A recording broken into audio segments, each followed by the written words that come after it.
Hi. The Dred Scott decision antagonized the division between the North and South and may have caused the Civil War.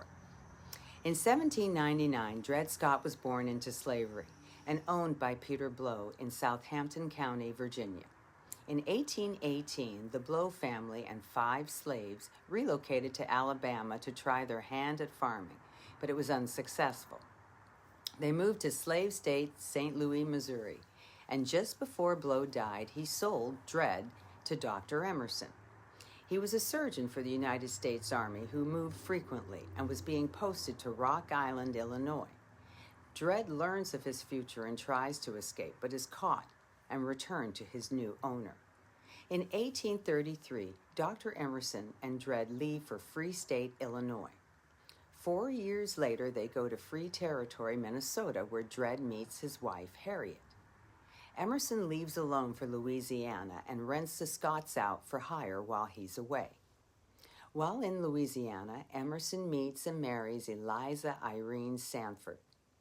The Emersons and the Scotts return to Missouri in 1840. Shortly after Emerson leaves the Army, he dies in the Iowa Territory, leaving Irene a widow. She inherits his estate, which includes the Scotts, whom she rents out. After 3 years, Dred tries to buy their freedom, but Irene refuses.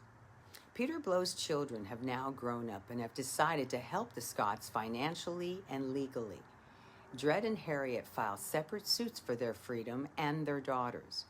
The Missouri Circuit Court heard the Scotts' case and sided with them, stating, "Once free, always free." Since the Scotts were held for an extended period by their owners in a free state, they had the right to freedom. The Missouri Supreme Court overruled this decision, stating the state did not have to abide by laws of free states.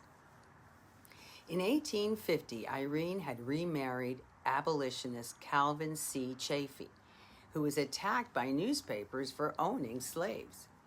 In 1853, Dred was then transferred to Irene's brother, John Sanford, who was a citizen of New York, while Scott would be a citizen of Missouri. Dred sued under federal law and lost, but they appealed to the Supreme Court. The Dred Scott decision in 1857 was denied for 3 reasons. 1. African Americans had no claim to citizenship. 2. Since they were not citizens, they had no legal standing, therefore could not bring a suit to court. 3. Since slaves were property, one could not revoke a slave owner's right based on where he lived. The Missouri Compromise, which divided the states and territories between free and slave, was deemed unconstitutional.